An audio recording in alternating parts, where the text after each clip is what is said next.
Confesso que quando o pastor Cláudio me fez o convite, alguns meses atrás, meu coração se encheu de alegria, de ter a perspectiva de poder estar aqui de novo. É a terceira vez que venho aqui a Sidrolândia, e toda vez que esta palavra vem ao meu coração, Sidrolândia, e rever a vocês, eu confesso que estava muito ansioso de estar aqui. E o Senhor nos trouxe, eu e minha esposa, com muita alegria, guardados em nome dEle, fizemos uma viagem graciosa. E eu quero agradecer em primeiro lugar a Deus de estar aqui agora. É um privilégio poder estar aqui com vocês. Como é bom revê-los. E aqueles que ainda eu não conheço, que bom que eu vou poder te dar um abraço hoje. Mas eu quero falar em nome daquele que habita nas alturas, como esse louvor tão lindo que nós louvamos aqui. Falar em nome de Jesus. Nós estamos aqui reunidos em nome dEle. É Ele que nos move, é Ele quem opera em nós de uma forma tão graciosa, para que eu possa estar aqui hoje junto com vocês, louvando os mesmos louvores que nós louvamos lá em Cravinhos, porque nós fazemos parte de uma nação que foi comprada com o sangue de Jesus. Nós fazemos parte de uma só igreja que existe sobre a terra, a igreja do Senhor Jesus, cuja Ele é o cabeça, o corpo dele, fazemos parte dessa igreja. E louvado seja Deus por isto, por estarmos aqui hoje. Quero ser breve, porque o tempo realmente, ele corre, né? Corre de uma forma muito rápida. A duração da nossa vida é de 70 anos, segundo a Bíblia. Os mais fortes chegam a 80. O melhor deles é canseiro e enfado. E termina dizendo que nós voamos. Realmente é muito rápido. A passagem que nós temos aqui é muito breve. Tanto é que parece que foi outro dia que eu estava aqui. A primeira vez que eu estive aqui fazem 8 anos. E há 4 anos atrás, antes de começar o lockdown da pandemia, nós estivemos aqui junto com os jovens. Olha como passa rapidinho. E que bom que eu estou aqui com vocês.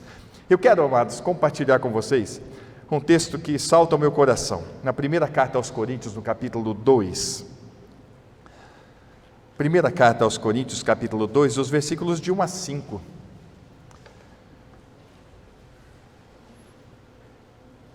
Esse é um texto tão rico, né? Como toda a palavra de Deus.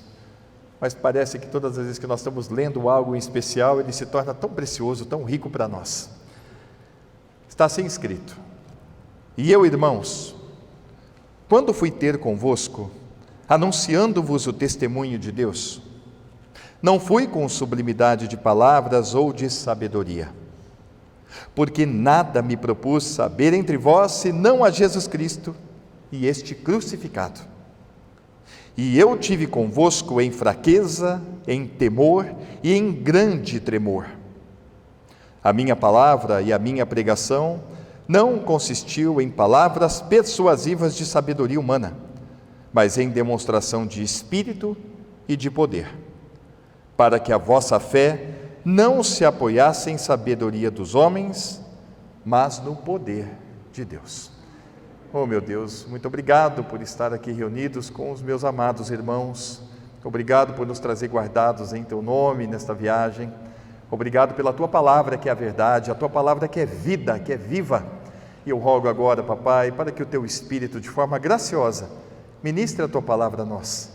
Santifica o Teu povo que aqui está. E aqueles que ainda não são Teus, que sejam despertados e alcançados pela Tua graça. Em nome de Jesus. Amém. Oh, meus amados, eu imagino quando Paulo escreveu à igreja de Corinto, ele tinha sempre esta visão. Eu vejo nas Escrituras um objetivo muito claro. São 2 assuntos que nós podemos trazer à nossa memória como sendo fundamentais em toda a Escritura. O primeiro é a salvação. A salvação é a coisa mais importante da tua vida, da tua história. Nada vai superar isto, jamais. Ser salvo é a coisa mais importante que pode ter acontecido ou que pode acontecer na tua vida. Jamais compare isto com nada. Quando nós temos esta visão clara das Escrituras, as coisas começam a caminhar de uma forma consciente. Nós temos que ter um culto racional, sempre raciocínio. Sem salvação, nada. Tem até um louvor que é tão bonito: quem tem Jesus tem tudo, quem não tem nada. É bem isso. Quem tem a salvação tem tudo, nada mais falta. Quem não tem a salvação, ele não tem nada, absolutamente nada.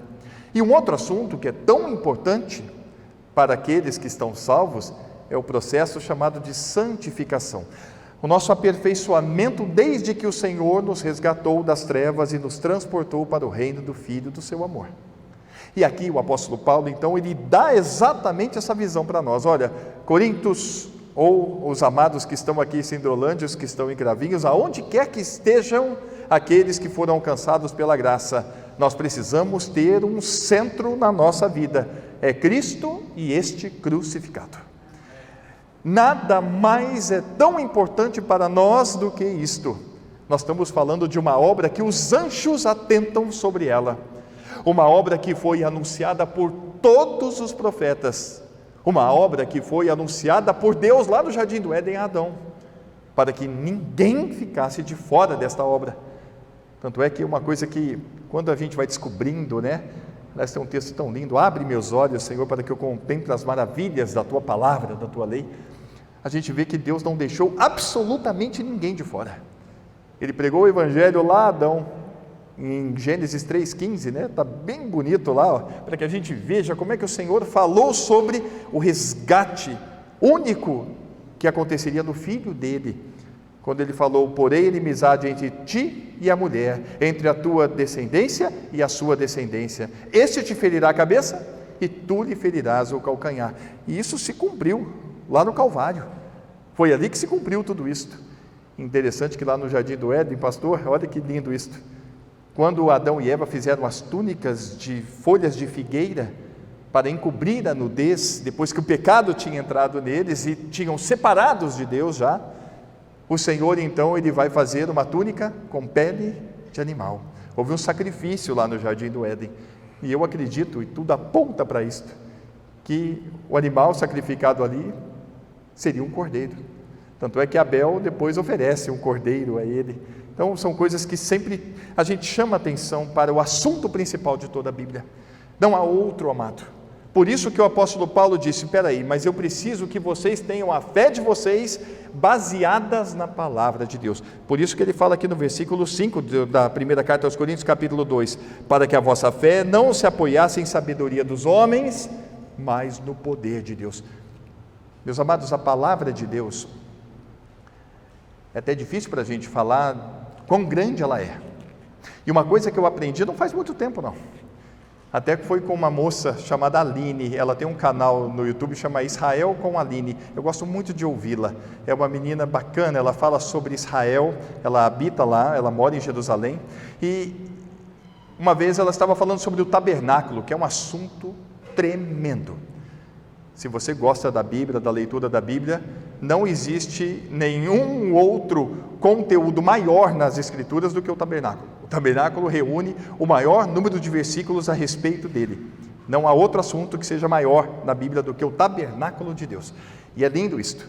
Mas, quando ela estava falando do tabernáculo, eu lembro que ela declarou assim, ela pegou a Bíblia e mostrou: olha, a Bíblia é um compêndio de 66 livros, que é relativamente pequeno, não é, pastor? Eu vejo que a Bíblia é um conteúdo muito pequeno, é um livro que todos vocês têm aí, é um livro que ele reúne aqui em poucas palavras aquilo que Deus tratou com toda a humanidade. Não há nada que o Senhor não tenha que tratar conosco aqui na terra que não esteja na palavra. Então, sabe uma coisa? Cada detalhe da palavra é colocado ali pelas mãos de Deus com um propósito extraordinário. Cada detalhe da palavra é muito importante para nós, é extremamente importante para nós.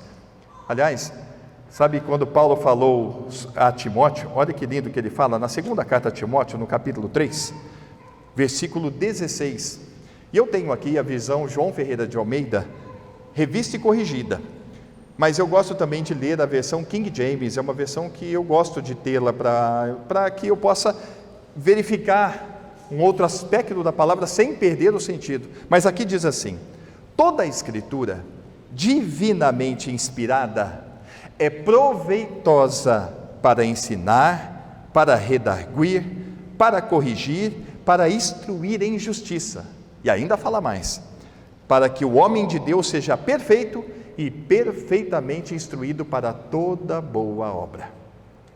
Pastor, mas ninguém é perfeito. Eu concordo que ninguém é perfeito quando nós colocamos isso na perspectiva da comparação com o único que é perfeito, que é o Senhor. O Senhor é perfeito. Jamais teremos a perfeição que vem do Senhor. Mas o que está escrito aqui é que todos nós devemos fazer é buscar a perfeição na nossa vida. Buscar perfeição é reconhecer que eu não sou perfeito, mas eu posso sim buscar fazer com toda a minha força, com perfeição, aquilo que me está proposto a fazer. Sabe o que às vezes nos impede de buscar a perfeição? Porque buscar a perfeição em tudo dá muito trabalho, realmente dá trabalho. Eu vejo que para deixar o templo aqui como foi bonito, imagina quanto que eles trabalharam aqui para deixar perfeito o piso, ó. Fica lindo. Se nós não fazemos com afinco, realmente a coisa não fica bonita. Então, as escrituras sagradas, olha só como é que está escrito, ela é útil, ela é proveitosa para corrigir o erro. A versão King James fala para corrigir o erro e para mostrar o caminho certo de viver. Por isso, meus amados, que a salvação, que é o assunto principal, ela precisa estar baseada na palavra de Deus. Eu sei que vocês são esclarecidos a respeito disso, mas é preciso que a gente sempre traga a nossa memória. Entende que a igreja de Corinto também sabia disso tudo? E por que Paulo falou, eu não vou falar nada a não ser a Cristo e este crucificado? Por quê? Porque nós precisamos sempre ouvir o Evangelho de Cristo, porque esta é uma orientação de Jesus. Veja como é que ele falou lá em Lucas capítulo 9, verso 23.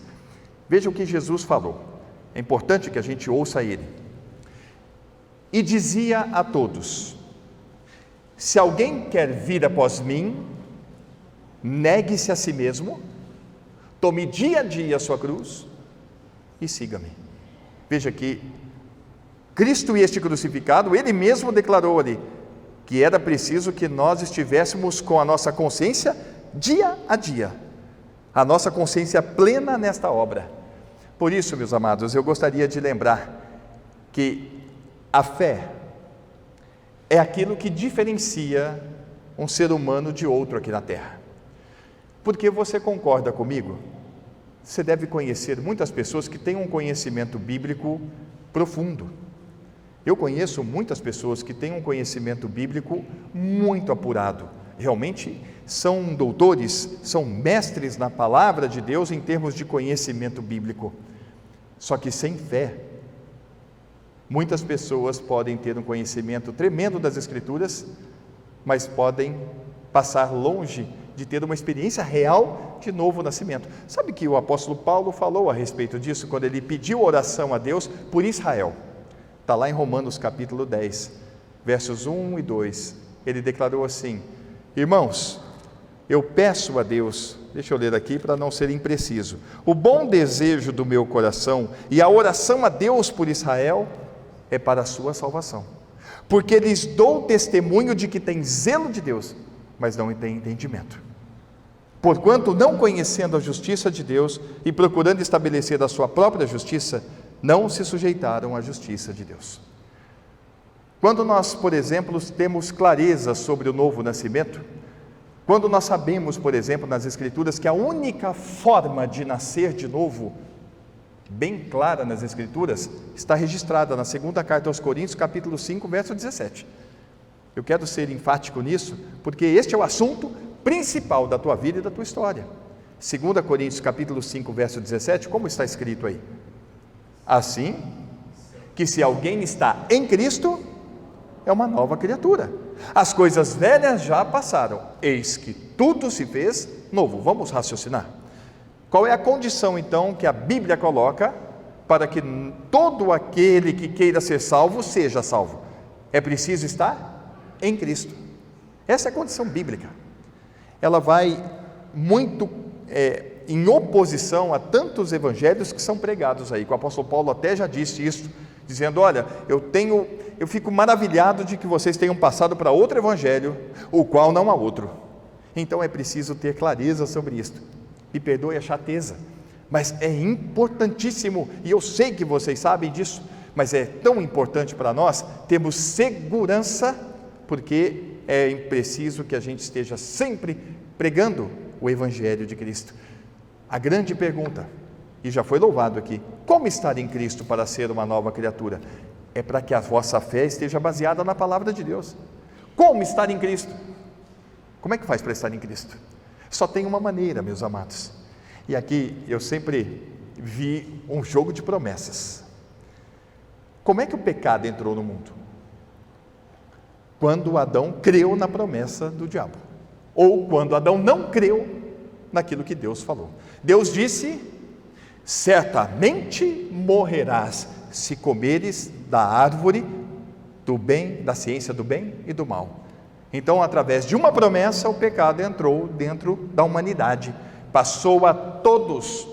Se você não nasceu de novo, meu amado, sabe o que está dentro de você? Pecado. Mas o Cordeiro de Deus veio para tirar o pecado do mundo. Aleluia! Agora, eu vou mostrar aqui de uma forma tão simples o jogo de promessa. Para que o pecado entrasse dentro da humanidade, o diabo fez uma obra. Convenceu o casal a obedecê-lo e a crer nele. Agora, para que o pecado saia da humanidade, é através de uma promessa. Qual é a promessa? Em João capítulo 12, verso 32. Nós acabamos de louvar. A verdade é que na cruz, quando levantaram Jesus, todos foram nele atraídos. João 12, 32 está escrito como? E eu, quando for levantado da terra, todos atrairei a mim. Aleluia! E dizia isto significando de que morte havia de morrer. Sabe, esse versículo me chama a atenção, Cláudio. Que morte havia de morrer. Porque é claro que nos vem à mente que Jesus morreu pregado numa cruz, ele morreu crucificado. Mas tem uma morte que ela está ali, ó. Jesus morreu uma morte compartilhada. Ele não estava sozinho naquela cruz. Oh, meus amados, eu tenho, meu coração ferve quando eu falo isto. É sempre uma coisa que me chama a atenção, e eu gostaria tanto que também chamasse a sua atenção. O Senhor Jesus nunca esteve sozinho naquela cruz. Nunca. Eu vou falar uma coisa para vocês, meus amados. Deus me deu a oportunidade de eu nascer numa família que teve uma boa educação. Eu tenho realmente um carinho pelos meus pais que me deram uma boa educação. Eu tive oportunidades boas na vida, morei em muitos lugares. E resumindo a história, até 20 anos atrás, eu sempre que via qualquer crucifixo em igrejas ou em qualquer lugar, em repartições, eu sempre olhava para aquilo com respeito. Eu aprendi na minha casa a respeitar, mas eu não sabia nada de Jesus, eu não conhecia Jesus, mas eu sempre via ele sozinho na cruz, sempre. Qualquer crucifixo que você vê por aí, você está vendo ele sozinho. Eu nunca tinha ouvido isto, que eu estava lá, você estava lá, que ele levou todos nós com ele para a cruz. Isso eu não sabia. E é por isso que o apóstolo Paulo fala: olha, vocês precisam ter a fé de vocês baseadas na palavra. Vocês precisam estar firmes naquilo que está escrito, porque pode passar eu, pode passar o Cláudio, pode passar muitas pessoas, mas você, eu e qualquer um que está em Cristo, nós devemos estar firmes naquilo que está escrito, porque aqui Deus não muda. É uma coisa que me ajudou quando eu nasci de novo. Eu lembro que eu andava 20 quilômetros de bicicleta para ir ouvir a palavra de Deus, toda noite. E aquilo para mim era uma alegria aquilo. Se bem que cada vez que eu ia, eu voltava mais esmagado ainda. O Senhor estava só me esmagando. E eu chegava em casa, eu dobrava meu joelho e falava: Senhor, tem misericórdia de mim. Tem misericórdia de mim.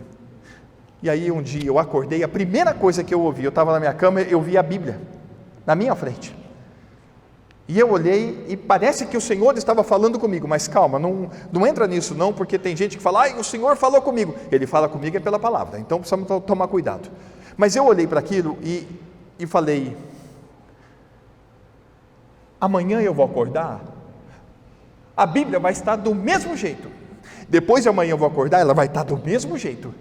E eu olho para frente e para a eternidade, a palavra de Deus, ela não vai mudar. Eu posso mudar, eu acordo de vez em quando com um humor e com outro, a gente pode mudar de opinião, a gente pode mudar, está tudo bem.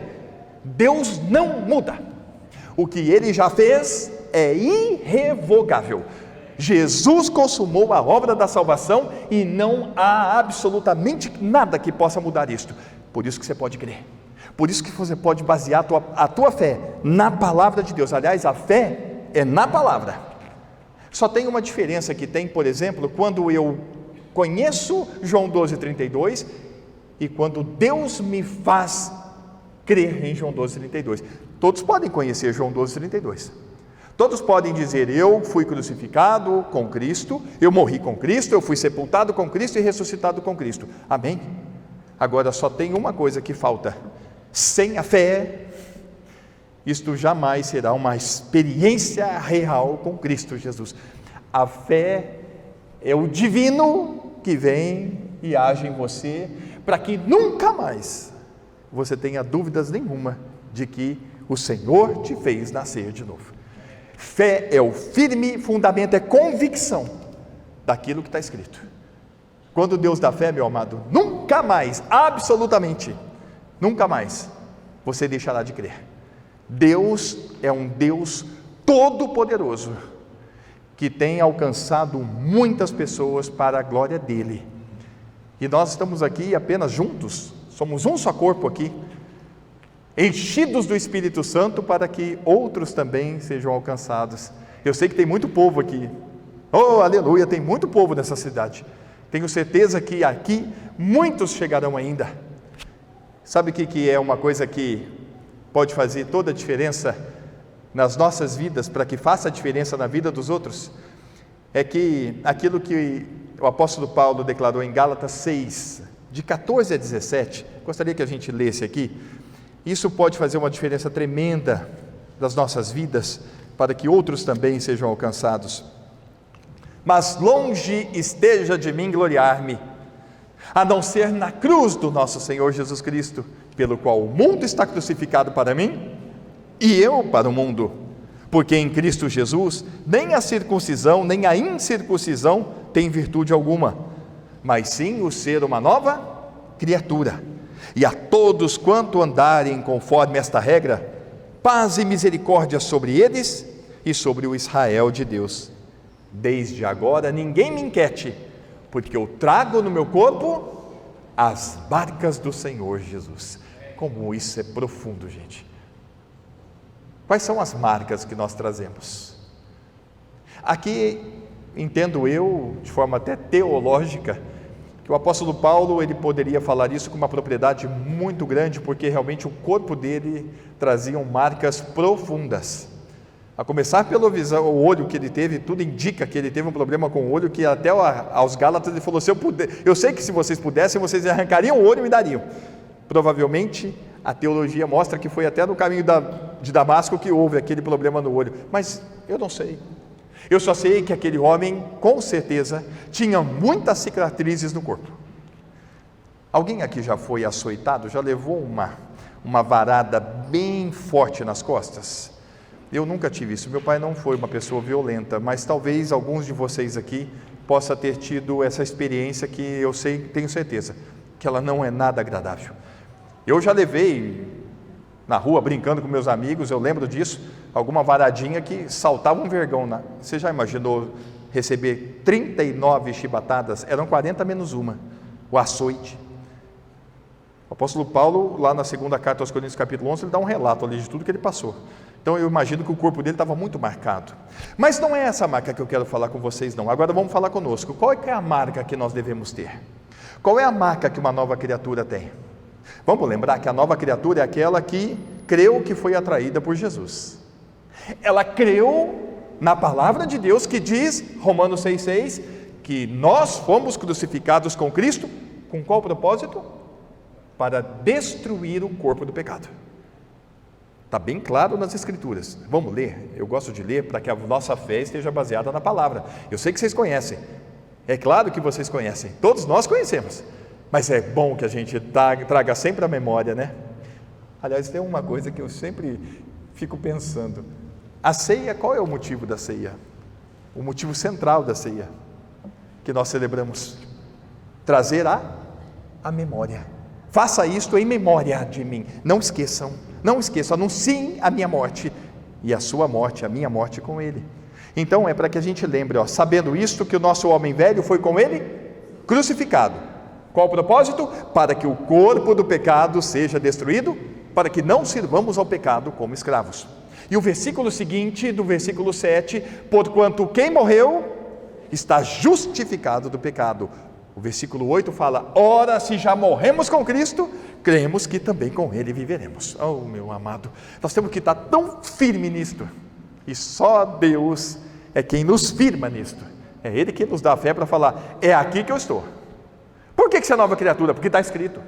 Está escrito que eu fui atraído por Jesus, eu fui crucificado com Ele, eu morri com Ele. E lembra, não vai mudar. Não vai mudar. Você pode descansar no Senhor, porque por isso que Ele fala, entrega a mim, confia em mim, descansa em mim, porque eu sou um Deus que faço tudo por você. E Ele já fez tudo. Então a gente deve só descansar nele. Só vamos completar aqui que é importante. O versículo 4 de Romanos 6, veja como é que está escrito aí o início, de sorte que fomos sepultados com Ele. Eu quero só atentar para isto. Eu fico imaginando, é uma coisa que para mim às vezes, foge um pouco do entendimento, mas tiveram dois homens que Deus autorizou tirar o corpo do seu filho lá da cruz. Um foi Nicodemos, aqueles que esteve de noite com Jesus, aquele a qual Jesus falou, Nicodemos, quem não nascer de novo não pode ver, não pode entrar no reino de Deus. E Nicodemos era um príncipe dos judeus, ele tinha um conhecimento bíblico que talvez ninguém tenha na terra, mas ele não sabia como nascer de novo. E ele falou, mas como é que pode ser isto? E Jesus falou assim para ele, assim como Moisés foi levantou a serpente do deserto, assim importa que o Filho do Homem seja levantado, para que todo aquele que nele crê não pereça, mas tenha vida eterna. Este foi quem Deus autorizou tirar o corpo de Jesus da cruz. E teve mais um. Provavelmente, tudo indica que é aquele que cedeu a sepultura para que Jesus fosse sepultado. Um homem chamado José, da cidade de Arimateia. Os dois foram os que tiraram Jesus da cruz e levaram para a sepultura. Esse momento é tremendo, As mulheres estavam ali, depois que Jesus expirou na cruz, e elas estavam preocupadas com a sepultura, porque o Shabat ia começar. A sexta-feira, às 6 da tarde, Jesus morreu às 3 horas da tarde. Tinham 3 horas só. E elas pediram para José de Arimateia e até Pôncio Pilatos para pegar autorização para tirar o corpo, para que o corpo de Jesus fosse então colocado na sepultura. Agora para pensar isso. José de Arimateia e Nicodemos tiraram o corpo de Jesus, que segundo as Escrituras, como é que estava? Como é que estava o corpo de Jesus? Moído. Você já viu, eu espero que você não tenha visto isso, porque não é bom, mas não sei se alguém já viu alguém transfigurado. Sabe o que significa a palavra transfigurado? É que perde a forma. Em alguns acidentes muito graves, algumas pessoas não conseguem reconhecer o corpo, não conseguem reconhecer o rosto, tem que fazer exame de DNA para ver se é a pessoa ou não. O texto de Isaías 52, no versículo 14, se não me falha a memória, quero ler aqui para vocês, só para que a gente possa ver o que aconteceu com o corpo de Jesus lá na cruz, tá? Para a gente valorizar um pouquinho mais, no versículo 14, 52, 14, acompanha comigo, Como pasmaram muitos à vista dele, pois o seu parecer estava tão desfigurado, mais do que de outro qualquer, e a sua figura mais do que a dos outros filhos dos homens. Ele ficou completamente desfigurado na cruz. O corpo dele foi moído na cruz. Sabe por quê? Por tua causa, por minha causa, porque ele levou todos nós para o corpo dele. Aí eu tenho dificuldade de entender isto, aceitar Jesus, como na verdade, Ele que nos aceitou, Ele nos aceitou, Ele que disse, vinde a mim, agora eu atraí todos vocês no meu corpo, e nós somos enxertados nele, e é por isso que ele foi moído. E aí José de Arimateia, imagina, tirando o corpo de Jesus e levando para a sepultura, e José de Arimateia e Nicodemos estavam ali no corpo de Cristo. Que coisa tremenda que é isso. Eu fico olhando isso e falo, Senhor, que coisa tremenda, como eu quero te conhecer mais, porque o que o Senhor fez por nós, e o que o Senhor está fazendo por nós é algo que é inimaginável. Eu imagino que, não foi só eu não, faz 2 dias que eu estou na estrada, E graças a Deus nós viemos aqui guardados pelo Senhor de uma forma tão maravilhosa. E você também. Você veio para cá aqui hoje e está aqui em segurança porque o Senhor te guardou. E você há de voltar para casa em nome de Jesus, guardados em nome do Senhor. E aí eu falo uma coisa para você, sabe? A gente não consegue perceber, jamais vamos conseguir perceber o tamanho dos detalhes com que Deus cuida da tua vida e da minha. Talvez o Davi, o rei Davi, ele falou isso lá no Salmo 40, do versículo 6. Talvez ele tenha expressado isso de uma forma para que a gente possa também pensar nisso. Você sabe que Deus furou o ouvido dele, né? Estava conversando com o pastor Cláudio, com a Adriana hoje. Eu tenho muita tristeza no meu coração, uma profunda dor, aquela mesma de Paulo. Conhecem a dor de Paulo, que ele declarou isso? Eu tenho profunda dor no meu coração, uma tristeza incansável dentro de mim, por causa dos meus parentes que são segundo os meus parentes que são israelitas e que não creem. E ele disse: eu desejaria ser maldito, separado de Cristo, para que eles pudessem ser salvos, mas isso é impossível. A salvação, ela deve ser buscada por cada um. Eu não posso fazer isto. Eu não sei se você tem isso. Talvez essa aflição que Jesus falou, do mundo tereis aflições, ela às vezes me pega, de ver pessoas que eu tanto amo, e que não querem, ou não ouvem. Eu não sei. Eu estava falando com o pastor Cláudio hoje, eu fico até assim, muito constrangido com isso. Deus abriu meu entendimento, Deus abriu meu ouvido, Deus abriu o teu ouvido. Nós precisamos valorizar isso, gente. Não tem emoção não, nós precisamos fazer com um raciocínio, mas é para valorizar. O que Deus fez por você e por mim, o que Ele está fazendo por você e por mim, nada nesse mundo tem comparação, nada, absolutamente nada. Nós precisamos valorizar isso. Como Deus é bom, como Jesus é glorioso nas nossas vidas, como Ele fez uma obra tão grandiosa. E aqui eu quero só lembrar, estou falando disso porque Davi falou assim: muitas são, Senhor, as maravilhas que tem operado para conosco. Os teus pensamentos não se podem contar diante de ti. Eu estou falando do versículo 5, perdão. Eu quisera anunciá-los e manifestá-los, mas são mais do que se podem contar. Deus é um Deus de detalhes.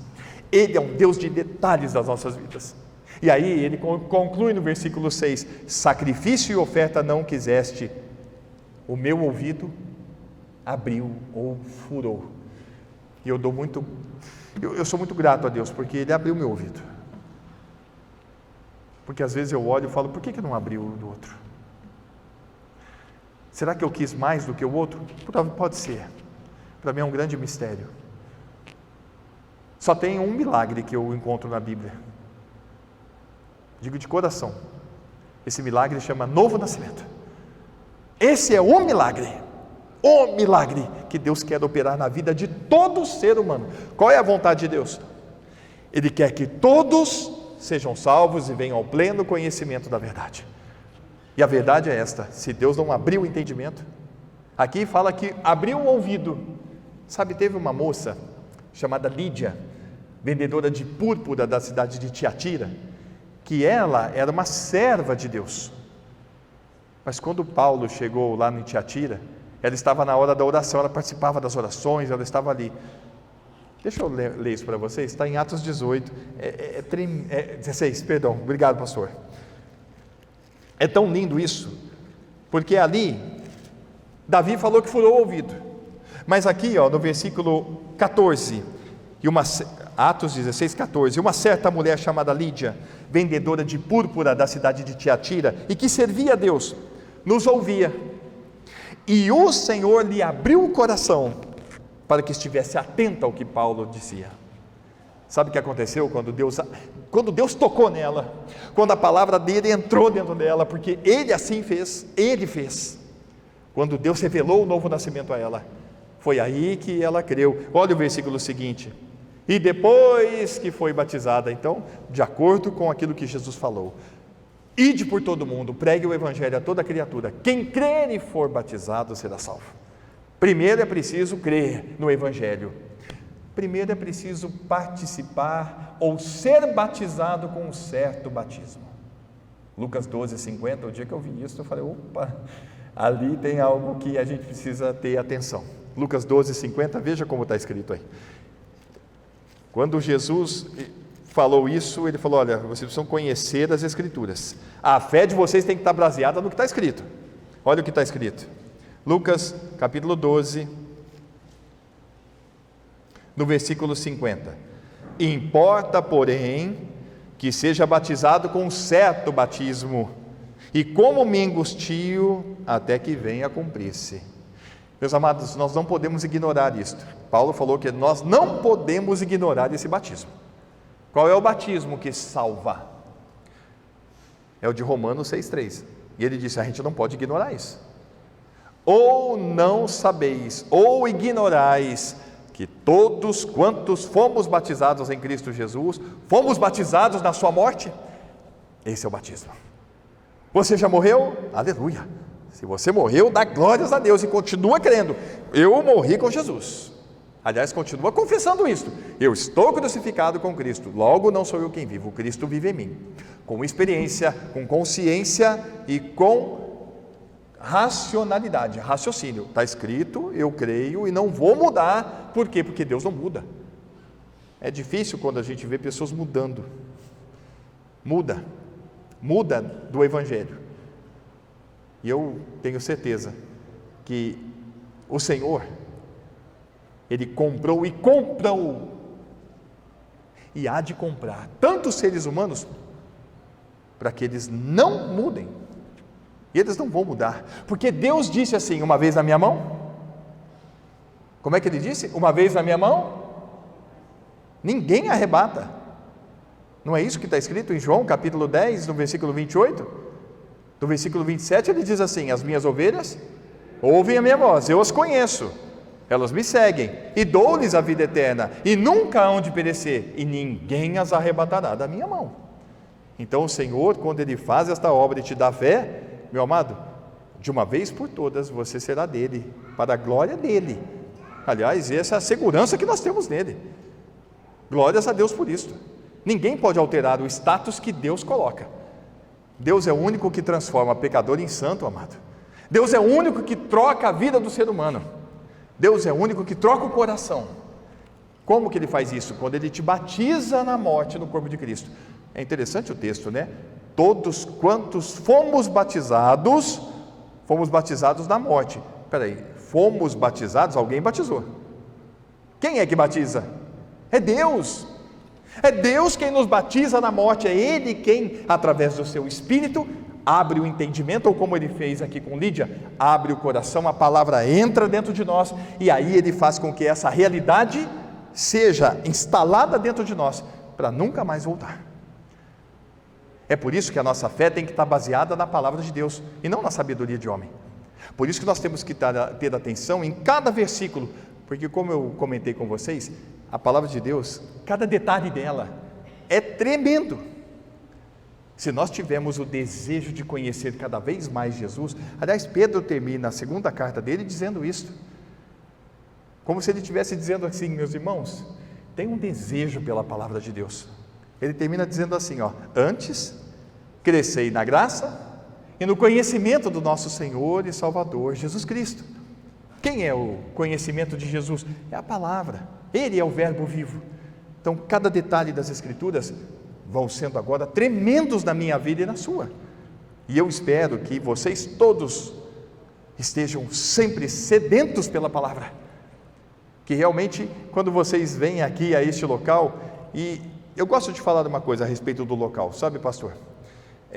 Eu entendo que este local é apenas paredes, é uma construção, e que sem nenhum ser humano aqui, na verdade, isso aqui pode até um dia não ser um templo consagrado para a igreja do Senhor Jesus, pode ser, mas eu também entendo que este local é especial.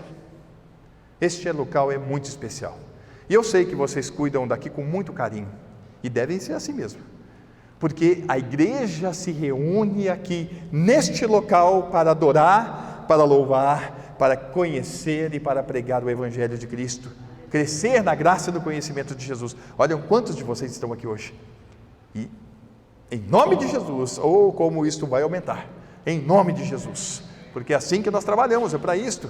É para isso que nós devemos trabalhar. É para isso que você deve ter o desejo natural de falar: Senhor, eis-me aqui. De repente um amigo que está do seu lado, ou alguém que você conheceu, que você tem o desejo de falar: você conhece Jesus? Como é bonito isso. Eu estou lembrando de um homem muito importante nas Escrituras, que sempre me inspirou, chamado Cornélio, o centurião Cornélio. Ele foi um exemplo tão bonito de como pregar o Evangelho. E olha que foi uma situação tremenda, porque Deus tratou primeiro com Pedro, para dizer: Pedro, não tem ninguém imundo não, tá? O gentil não é imundo não. A hora que Pedro entra da casa de Cornélio, que era gentil, é que Pedro falou: opa, agora eu sei o que Jesus tratou comigo lá atrás, ó. Porque ele falou para aqueles animais que eu não podia comer, ou que a lei dizia que eu não podia, ele disse: mata e come. Eu disse: não, nunca coloquei nada imundo na minha boca. Ele falou: não digo que é imundo, que eu santifiquei. Estava preparando Pedro para pregar o Evangelho na casa de Cornélio. Sabe o que Cornélio fez quando soube que Pedro ia lá? Ele convidou todos os parentes e os amigos mais íntimos dele. Quantas pessoas estavam lá? E aí me dá esse fervor no coração. Não deixe de fazer isto.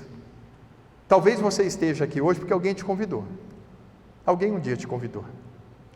E de repente é uma forma simples que você tem hoje de: poxa vida, tem um amigo que eu amo tanto ele, que eu quero convidar ele para vir aqui, para ele ouvir. Que Deus use você. Use de forma graciosa, de uma forma bonita, para que exale em você uma das marcas do Senhor Jesus. Sabe qual que é uma das marcas? Porque quando fala traga no meu corpo as marcas, eu procuro às vezes raciocinar a respeito disso. Uma coisa que o apóstolo Paulo disse é que nós devemos ser o bom perfume do Senhor, o bom cheiro de Cristo. Então uma das marcas é que a gente tem esse bom cheiro, né? Que flua em nós. É claro que uma das marcas, a mais importante talvez, seja um novo coração. Se você não tiver um novo coração, então... E talvez a maior de todas seja o selo do Espírito Santo. Aquele que nasceu de novo foi selado com o Espírito Santo. Esse está marcado, ó. Agora tem uma marca importante. Estava falando com o pastor Cláudio, que é uma coisa que me inspira para estar sempre levando a mensagem em Cravinhos, e aonde quer que o Senhor me use. É uma coisa que é tremenda, gente. Eu gostaria de encerrar minha fala hoje dizendo sobre isto. E eu espero que você tenha isto em abundância na tua vida, em abundância. Porque está escrito assim, ó, vamos ver o que não é o reino de Deus e o que é o reino de Deus. Romanos 14, 17. Vamos ver com cuidado o texto. Porque o reino de Deus, vamos ver o que ele não é. O reino de Deus não é comida e nem bebida. Então, vamos só fazer um parêntese aqui. O reino de Deus não é comida nem bebida, pelo menos eu não sei você, mas me chama a atenção sobre coisas físicas, materiais, né? Então o reino de Deus não está relacionado a isso. Não é porque você é abençoado financeiramente ou fisicamente, e isso reflete o reino de Deus, não necessariamente. E falo isso de acordo com as Escrituras. Porque se você fosse perguntar para Paulo se financeiramente ou se fisicamente ele estava melhor do que antes, dá até vergonha, né, de alguns homens da Bíblia. Tá? Paulo, ele era um homem abastado, ele tinha muito recurso, era um fariseu, ele era conhecedor da lei, aprendeu aos pés de Gamaliel, ele tinha realmente uma posição extremamente confortável e relevante dentro da comunidade judaica. Quando ele avantajava-se. Agora, quando ele conheceu Jesus, meu amado, a vida de Paulo virou do avesso, tá? Aquele que perseguia passou a ser perseguido, e o que ele levou foi, ele, aliás, estava cumprindo o que Jesus falou para Ananias: e eu lhe mostrarei o quanto se deve padecer pelo meu nome. Então, não é essa a questão. O reino de Deus você não mede pelas coisas perecíveis aqui deste mundo. Agora, vamos ver o que é o reino de Deus? Vamos repetir comigo, ó. Mas o reino de Deus é justiça, paz e alegria no Espírito Santo. Então vou ser breve aqui, porque para não tomar muito tempo. Justiça, o reino de Deus é justiça. Segundo as Escrituras, fica muito claro que a justiça de Deus, ela se revela no Evangelho. É no Evangelho. Está lá em Romanos capítulo 1, 16 e 17. Então, nós precisamos saber que a justiça de Deus, ela se revela no Evangelho. O Evangelho eu estou crucificado com Cristo, eu morri com Cristo, eu fui sepultado com Cristo e ressuscitado com Cristo. Isso é reino de Deus. Ninguém entra se não for por isto. E isto é que nós devemos trazer sempre por toda parte. Tanto é que a ceia faz com que a gente esteja sempre trazendo isso de uma forma veemente. Nós devemos estar sempre, toda hora, entregues à morte por amor de Jesus. Então o reino de Deus é isso. É paz. O texto de Isaías é lindo, né? Isaías 32, 17, que fala que o efeito da justiça será paz.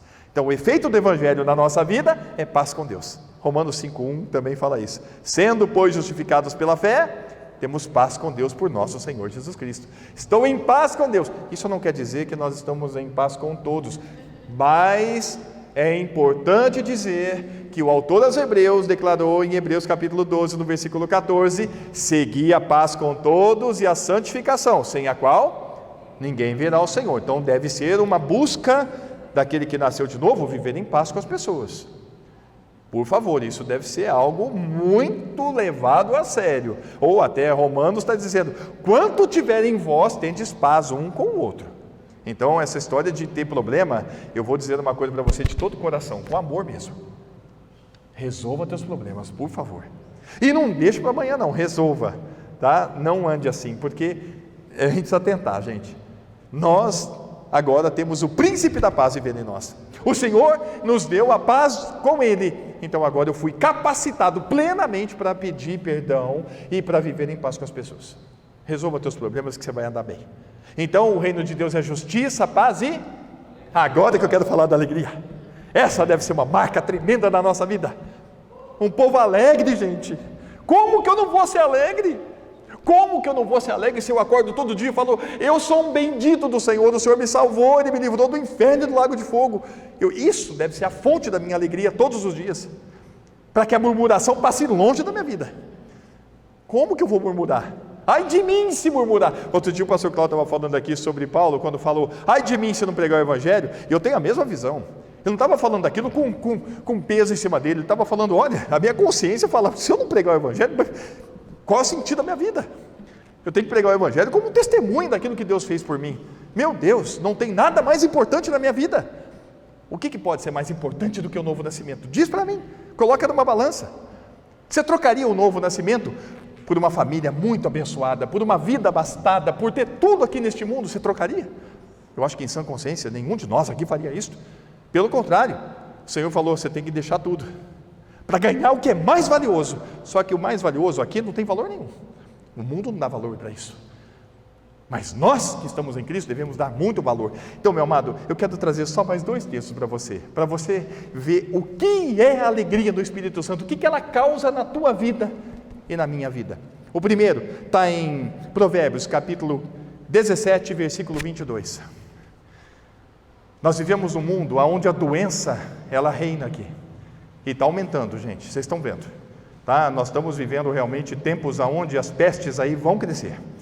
Isso não tem nada de novo, eu só estou apenas lembrando os amados aquilo que Jesus falou, tá? Então as coisas vão caminhar por uma falta de saúde agravada cada vez mais. Mas vamos ler esse texto, porque esse texto é glória, gente. Olha o que está escrito aí. Abriu a sua Bíblia? Provérbios, capítulo 17, verso 22. O coração alegre serve de bom remédio, mas o espírito abatido virá a secar os ossos. Então, por favor, atenta para Deus. Peça para Ele: Senhor, me dá fé. Porque eu não quero mais ficar abatido. Eu estou doente, eu estou com aquilo. Não faz isso não, que você vai estar secando os ossos. Mas você deve estar como? Eu estou com algum problema, estou com alguma doença? Dá glórias a Deus. Senhor, muito obrigado. Se eu estou passando por isso, é para a glória do Teu nome. Então, que isso sirva para a glória do Teu nome. E enche o teu coração de alegria. O que vai causar em você? É bom remédio para você. Você quer tomar um bom remédio? Então, seja uma pessoa alegre no Senhor. Agora eu vou falar uma para as mocinhas aqui. Todas as mocinhas. Mas é para os moções também, porque hoje a vaidade, né, é de todo mundo. Mas eu sei que as mulheres gostam aí de ficar bonita sempre, né? Aliás, tem muitas mulheres que gastam realmente com muitos procedimentos e com tudo para ficar mais bonita, né? Mas eu quero falar para você agora, quer ficar bonito? Tanto os homens quanto as mulheres aqui? Então vamos abrir em Provérbios 15, 13. Oh, isso aqui é tremendo, gente. O coração alegre aformoseia o rosto. O coração alegre deixa a gente bonito. E eu vi alguns aqui que eu falei, olha os jovens que lindos que estão aqui, que eu não vi há quanto tempo. Abracei o pastor Cláudio, mas você está bonito, graças a Deus. A gente tem que estar feliz, gente, porque o reino de Deus é justiça, paz e alegria. Essa deve ser uma marca na nossa vida. Como que nós vamos ser um povo de Deus com cara de chuchu murcho? Não pode, né? Não combina, não deve ser assim. Mas nós devemos ser um povo de alegria. Sabe aquela alegria que em meio a todo mundo meio reclamando, não sei das contas, você está, vamos dar glórias a Deus. Aliás, como é que você fortalece a sua fé? A fé, ela vem pelo ouvir da palavra de Deus. Então, só tem um jeito de você nascer de novo. É ouvindo a palavra, tem que ter alguém que pregue, para que você ouça e peça, Senhor, me dá fé. Por misericórdia de Deus, faz você nascer de novo. Amém. Agora, como é que você fortalece essa fé? Porque a fé é uma só. Há uma só fé, um só Senhor, um só batismo. É uma fé. Como é que você fortalece ela? Porque o texto, por exemplo, de Romanos 14, fala que tem alguns fracos na fé. Outros são fortes na fé. A fé é uma só. Ou ela está fraca ou está forte. Eu agora estou cuidando mais de mim, me acho mais com um pouquinho de vigor. Eu estava meio feinho, estava com barrigona, falei, nossa, coisa feia, né? Um pastor desse jeito, não pode, né? Que mau exemplo. Aí eu falei, falei para minha esposa, que isso? Além de eu ser um exemplo, eu preciso cuidar de mim. Eu aprendi que quanto mais eu cuido de mim agora, menos alguém vai precisar cuidar de mim depois. Então, todos nós devemos cuidar da gente, né? Nós somos o templo do Espírito Santo. Agora, como é que você fortalece a fé? Último versículo. Como fortalece a fé? Que coisa boa para a gente aprender. Acho que você conhece. Romanos capítulo 4, verso 20 e 21. Olha que lindo isso. Romanos 4, 20 e 21. Ali foi que o Senhor mostrou como é que eu fortaleço a fé. Eu falei, Senhor, muito obrigado pela dica. Obrigado pela dica. E ele usou Abraão para isso. E não duvidou da promessa de Deus por incredulidade, mas foi fortificado na fé. Como? Dando glórias a Deus. Então dá glória, dá glória a Deus em tudo dá graças, dá glória, porque aí você vai ser fortalecido na fé. E aí ele fala ainda o que no versículo 21? Estando certíssimo, olha, Deus é tão redundante, tem coisas que eu não entendo, vou falar para vocês que eu não entendo. Deus é um ser tão grande, tão grandioso, que ele fala, você não tem que estar certo das coisas, você tem que estar certíssimo. Você não tem que ter fé, você tem que ter inteira certeza de fé. Eu não faço para você aquilo que é bom, eu faço tudo muito mais abundantemente além. Então eu vejo que é uma medida, como é que aquilo é tão lindo, né? Uma medida recalcada, sacudida e transbordante. Senhor, é muito. Quer conhecer mais Ele? Então, meu amado, eu desejo que você tenha o prazer de cultuar, de você estar sempre aqui. Faça o que Davi, eu falei que ia falar só mais um, hein, amor? É que é difícil parar de falar de Jesus, sabe? O salmista falou lá no Salmo 27, verso 4, o rei Davi falou isso, uma coisa pedi e a buscarei, que eu possa habitar na casa do Senhor durante longos anos, para contemplar a formosura do Senhor e aprender no seu templo. Ele sabia que ele ia para o templo para aprender, e nós viemos aqui também para aprender, para louvar e para adorar. Aliás, que louvor lindo, gente, que voz linda, cara, para a glória de Deus, mas que voz linda. Eu saí daqui, eu falei para minha esposa, que lindo louvor, lá a gente tem um monte de coisa e tal, e aqui foi um violão, eu falei, olha, a simplicidade, ela é tão maravilhosa, a simplicidade é uma coisa tremenda, nada é mais poderoso do que a simplicidade, e o Senhor, de forma simples, atraiu todos nós do corpo dele. Claro que isso não foi simples, não, foi tão poderoso, mas é tão simples, o novo nascimento é tão simples, a vida cristã é tão simples. Às vezes a gente aqui coloca um pouquinho de dificuldade, aí não tem não, vinde a mim que o meu jugo é suave, meu fardo é leve. Então vamos com alegria caminhar, amados, alegria caminhar, é sem emoção exacerbada, com raciocínio. Mas tem um louvor que fala de Filipenses 4:4, Alegrai-vos sempre no Senhor, alegrai-vos no Senhor. Alegrai-vos sempre no Senhor, alegrai-vos no Senhor. Alegrai, alegrai, alegrai-vos no Senhor. Alegrai, alegrai, alegrai-vos no Senhor. Pode conferir na sua Bíblia, Filipenses 4:4. Alegre-se no Senhor. Outra vez ele diz, alegre-se. Então vamos a isso aí, que essa igreja seja muito alegre, para esse cheiro suave transbordar aqui, e vocês continuem sendo essa bênção que vocês estão sendo, porque eu estou ouvindo vocês sempre, eu estou sempre ouvindo os cultos aqui, eu estou longe, mas eu estou pertinho, e meu coração está sempre com vocês aqui, claro, e eu tenho certeza que muitos de vocês, quem não me conhece ainda, mas muitos de vocês também estão orando pela gente lá. Nós estamos na mesma batalha, gente, trabalhando lá. Nós tivemos, pela graça de Deus, no final do ano passado tivemos 7 batismos, tivemos alguns batizados esse ano, e é uma alegria para nós poder ver pessoas que dizem, eu creio.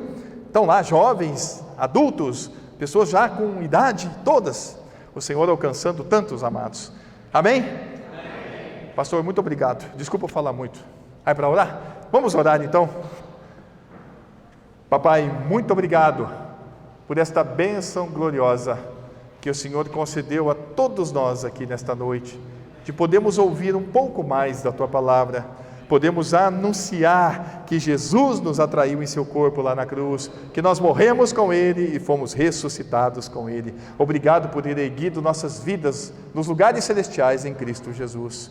Papai, eu peço que o Senhor continue a abençoar o pastor Cláudio, que ele seja uma bênção aqui, dirigido e inspirado pelo Teu Espírito, que esta igreja seja sempre, papai, avivada, que seja sempre iluminada pela Tua graça e pela Tua misericórdia, que o Senhor conceda o crescimento espiritual e número dessa igreja, que ela seja sempre santificada para a glória do Teu santo nome.